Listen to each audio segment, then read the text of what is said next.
Hey folks, I am Wendy Winborn and I teach at Hermitage High School, and I'm here today to talk to you about Module 7. Hopefully you can see this. So Module 7 talks about distracted driving. I'm just going to go over some points, some brief important facts. I'm not going to read every slide to you, and if you have a question or concern, please reach out to your own driver's ed teacher, and they'll be able to guide you through this. Okay, so distracted driving.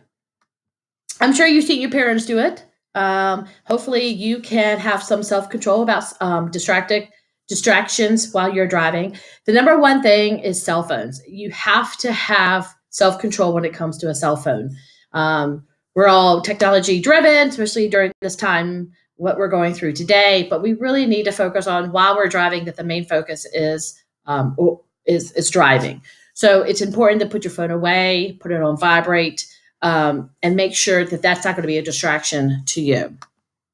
On the next slide, it talks about some examples of distraction in the car: texting, pets, other people in the car. They also said the radio. It also says shaving. You should not be shaving. You should be fully dressed and ready to go to your destination and not have to do, this is not your get ready room. This is not your closet.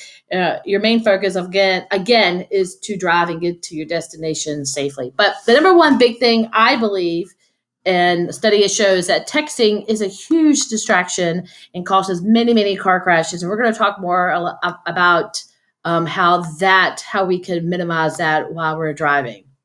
I'm going to jump ahead here and go to, sorry, I was going to go to number 5. Whoops, I went back too far. So number 5 talks about 3 types of distraction. I actually have 4. Now, your teachers might not include the 4th one, but I just wanted to let you know that I've included a 4th one. So we have visual, manual, and cognitive. The 4th one that is not listed is auditory.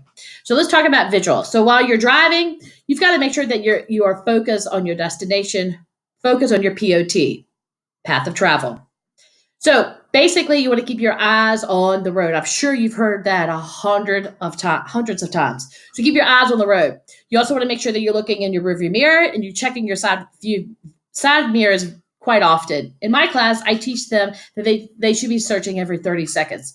And a glance, okay, not a look. I have 2 different versions. A look is a longer stare. A glance is just a quick glance to check the surrounding of your car while you're driving. So you want to keep your eyes on the road. Manual, taking your hands off the steering wheel, reaching for your cell phone, reaching for a drink, reaching to change a radio station or the temperature, which that's going to happen when you're driving. But to minimize that, prepare your car at the beginning, okay?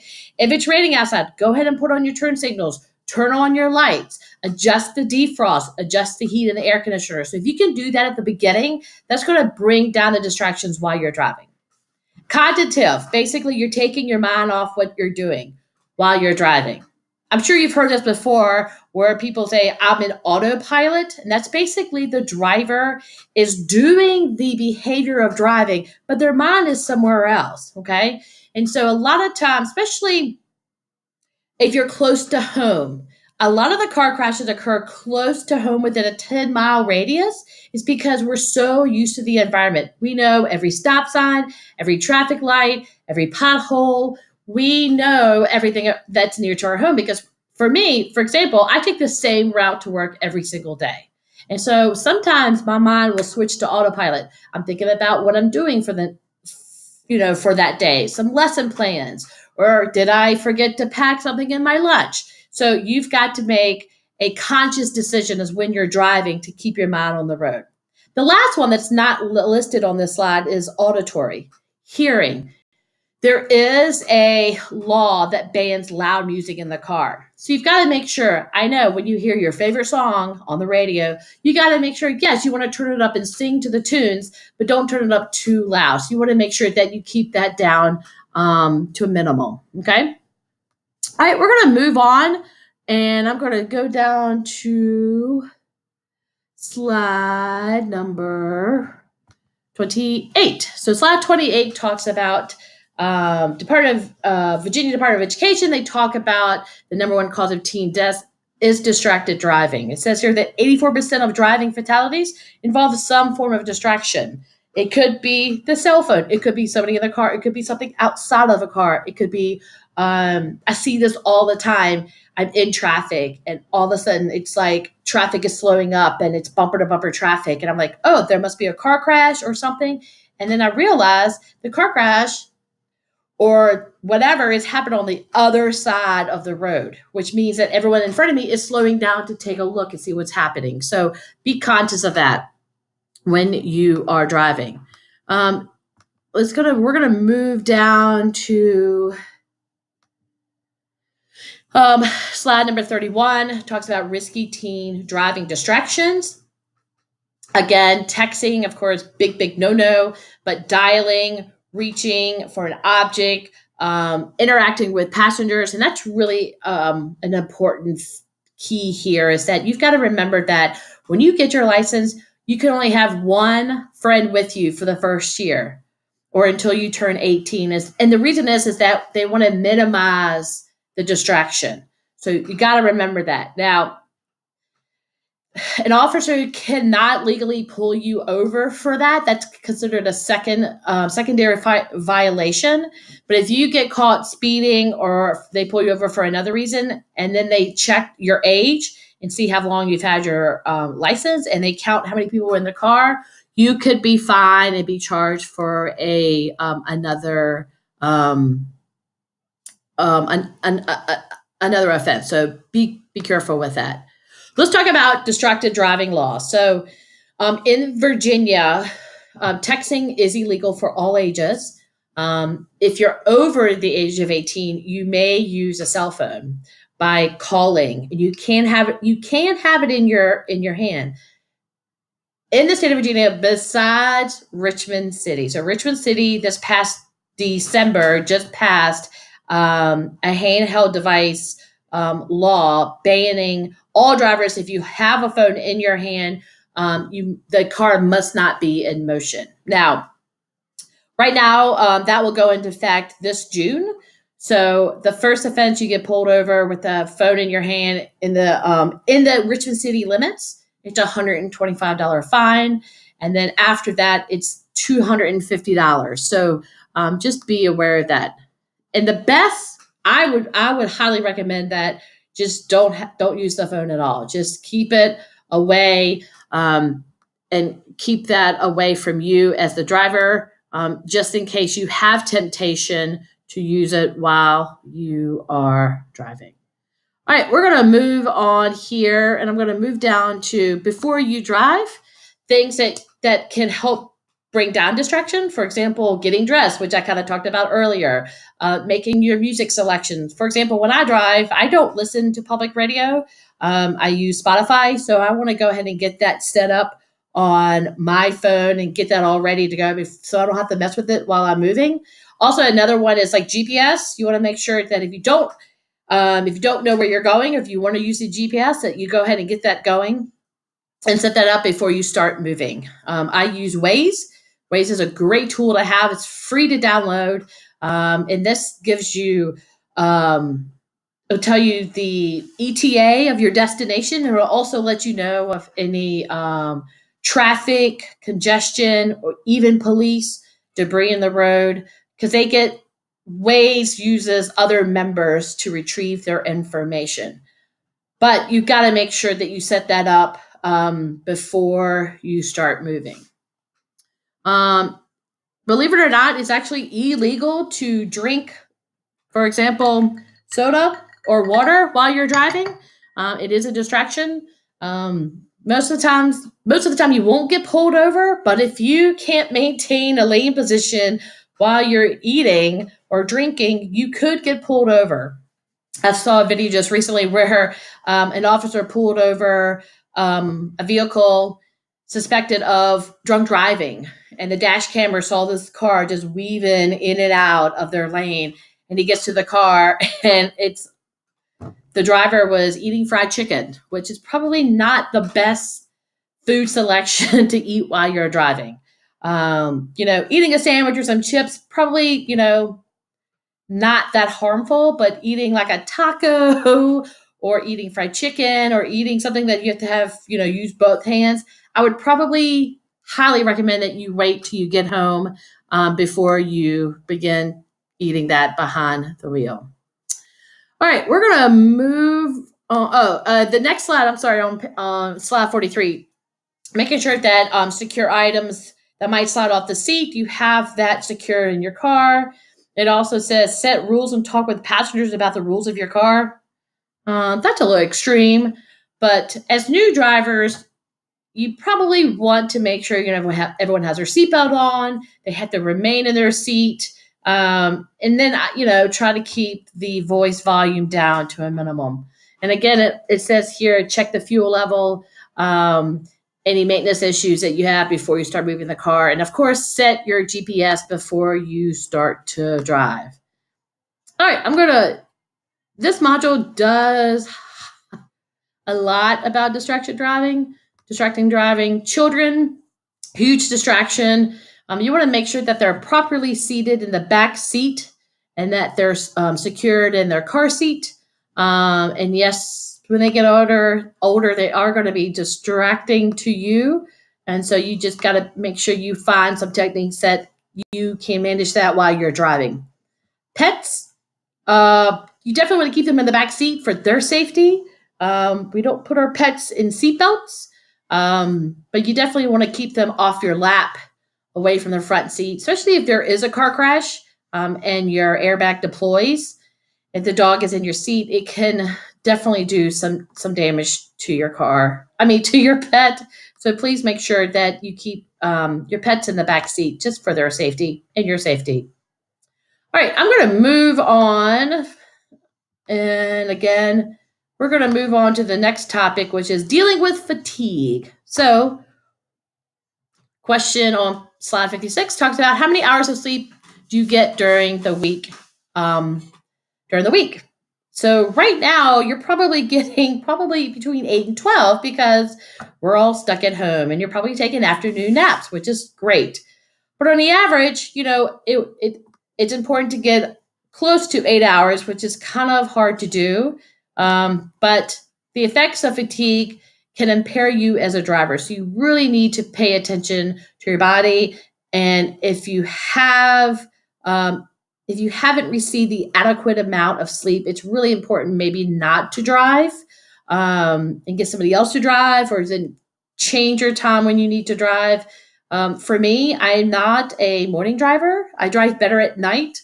So if I can, I'd rather drive later on in the day. In the morning, I am tired and sleepy, and I just do not want to drive in the morning. And I have found myself dozing behind the wheel. So please be careful with this. It says about 103 million people admit of falling asleep behind the wheel. So please make sure that listen to your body, listen to your brain. If you feel that you're getting drowsy, pull over find a safe place to pull over to catch some snooze. And if you feel like that you don't, if you feel like it's not safe for you to drive, don't do that. On slide 59, this is pretty interesting here. It says that studies showed that being awake for more than 20 hours is equivalent to about a 0.08 BAC of blood alcohol concentration. So basically, you're driving drunk, and that's not good. So it impairs your judgment. You won't be able to respond quickly enough if there's something like braking or speeding up or changing a position. So again, understand your body and realize that you might not be able to. It might not be a good time for you to drive. Causes of fatigue, and I'm sure some of you have experienced one or two or maybe even three. For like physical strain, I guess, the first thing I think about is like people joining the military and going to boot camp, or, 2 a day for football, mental strain. Some of you might have experienced this in the past studying for a test. If you go to college, you're definitely going to experience this, staying up all night, studying for your finals. Um, illness, feeling sick. Again, a lot of over-the-counter drugs, especially during this time. We have allergies. Some of you might be experiencing some allergies issues. Some of those drugs the side effects could cause you to be drowsy for while you're driving. So just be careful with that. Lack of sleep, staying up late, playing video games, sun glare, driving long distance and the scenery doesn't change, overeating, or just having the temperature up too much in the car. Again, you need to understand the warning signs. Some of the warning signs could be heavy eyelids, yawning, daydreaming, not remembering, like, did I just pass my exit? Again, feeling that you're drifting into that autopilot. And so if you're starting to feel some of these signs or experience some of this, please make sure that you pull over or change drivers. So dealing with driver fatigue, there are 3 types of fatigue that may affect your ability to drive. The first is, of course, lack of sleep. The second is operational fatigue brought on by driving long hours. Even truck drivers, they have a minimum hour limit that they are allowed to drive in a 24-hour period. And the third is everyone experiences is circadian rhythm. This is your body's natural downtime, and it occurs usually between 1 and 5. I'm sure you have felt this, but didn't realize it was actually a condition. But usually it happens around after lunchtime, and so what happens is that you start to feel a little bit sleepy, basically. I'm sure you remember when you were younger, you had to take a nap in the middle of the day because as a young kid, you're growing and your body is adjusting to, growing. And so basically, you get sometimes grouchy. And so it's a nap time. But as you get older, unfortunately, we don't have the luxury of taking a nap in the middle of the day unless you work for Google. I know that Google and I think maybe Facebook have sleep pods, which is pretty interesting. Studies showed that if you allow your employees to take a nap in the middle of the day for about 30 to 45 minutes, they're actually more productive in the afternoon than people that don't have the ability to take a nap. Unfortunately, not every job allows us to take a nap in the middle of the day, but just be aware at that time if you're driving during that time and understanding why would you feel sleepy at this time, and it could be your circadian rhythm. Preventing drowsy before taking a trip, you want to make sure you get adequate sleep, of course.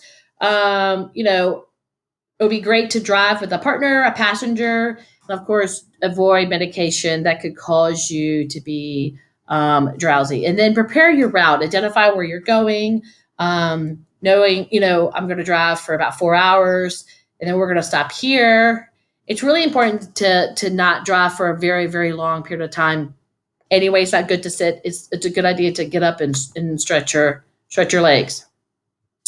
Maintaining your alertness while you're driving. Wear sunglasses, avoid heavy food, take turns with your passenger, and of course, take breaks as often as possible.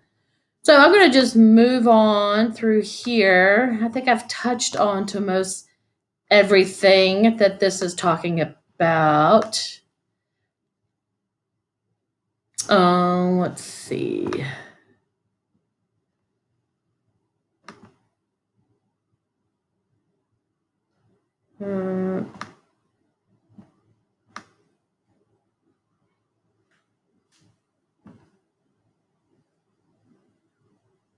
Okay, sorry. We're going to move on to preventing action. We're on number 77 on the slides. Get some rest. After a hard day of work or at a job, it says attending school, it's a good idea. The problem is, what?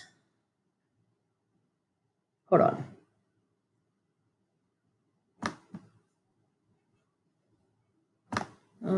Let's see.